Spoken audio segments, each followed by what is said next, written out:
Do y'all know what a rural fire protection district is? It was established by voters. The voters in the Henry Bridge Fire District voted in a rural fire protection tax on themselves in the mid-80s, 1984 to be exact. Okay? The Stallings Fire Department voters voted that tax on themselves in 1996. So what the county wants to do is come in and put in a service district that overlays that entire district. In 1984, when we went with the General Statutes, Chapter 6925, Rural Fire Protection District, you can only have a 4-mile service district on that tax. Our response district in some areas is 6 miles. Our insurance district is 5 miles. So you got to understand there's several different districts. So when he shows that piece, it shows out there around Emerald Lakes, okay, the backside of Emerald Lakes is in the town of Stallings. He's saying that they don't pay a tax. That's a point of argument with him and I, not him and I, but him and the county attorney. Because I feel like if the town of Stallings passed a resolution to apply the fire tax to the folks in their town, then those folks should have been paying fire tax all along. We've been arguing over that for several years.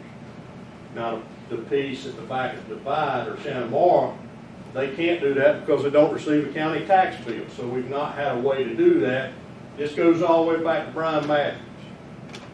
You know, the conversations about that piece in that across the county line over there. We have a fire district in Mecklenburg County, but we don't receive any funding from that.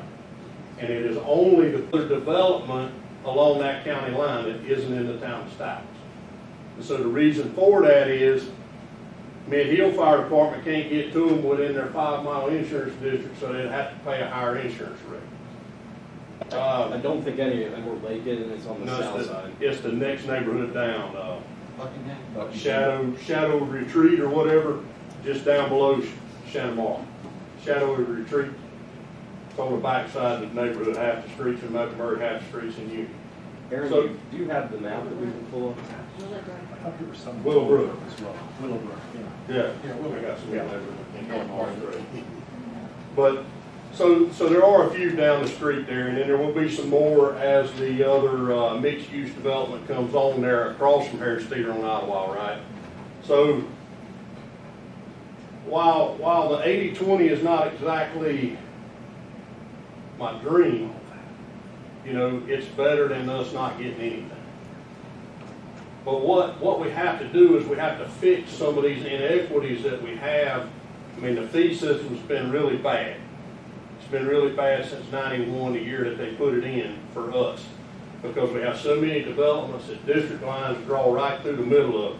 The town of Stallings has Fairhaven, right?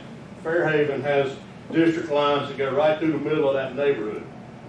Residents on one side of the street pay one tax rate, get one level of service. Across the street, they pay another tax, get a different level of service. He may pay more for homeowners insurance than this guy across the street. Okay? So my point to that is we got to start somewhere. And what I would like to see us do, I've talked with Alex about this, I've talked with Patrick about this, the county, I would like to see us do the regional system to address some of these inequities and how the system's been applied. When we had the fire district started in the 50s, there were no developments. Okay? There weren't any. Right, Linda? Weren't any. It was just a line across the field, didn't make any difference. Right? Now we've built houses on all those fields, and those lines are still there, and they go right through the middle of houses in a lot of cases. So that's the issue. So what I've asked is that when we look at this funding district, let's look at it as a regional district. So that would encompass the town of Indian Trail, the town of Stallings, the town of Henry Bridge, the village of Lake Park would be the municipals, and then there would be a small percentage, but a percentage of unincorporated Union County associated with that funding district. If we start with that funding district, now the whole problem with that moving forward is how does it work? How does that work? So Patrick wants you to pass a resolution so he can go back and get the public hearing out of the way to get the funding district established. I got to figure out how to make what he gets approved work.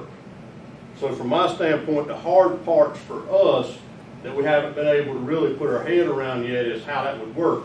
One single funded district would include 3 fire departments. That'd be Henry Bridge, Stallings, and Bakers. How does that work? Now, how does that budget process work? So who gets what part of the pie? You see what I'm saying? So moving forward, Henry Bridge, we need to have full-time people. Between us and Stallings Fire Department, we're running about 5,000 calls a year, maybe a little more. And so right at 4,800, somewhere in there. So as you look at that, and then I think Baker's is running probably another 12 or 1,400 on top of that. So as you look at that, and we continue to build development, the hospital's a great example. We just broke ground on that this week, right? It's a great example. What's the overall building height of the hospital? 70 feet? They get done with it, right? Just on the one side. What does that do to the fire departments? We got to have 48 people to respond to an alarm at that building. Together, we're almost 7.7 billion. So you can see the economies of scale change to the point that we would be able to actually have some growth. If we pass these resolutions to allow these funding districts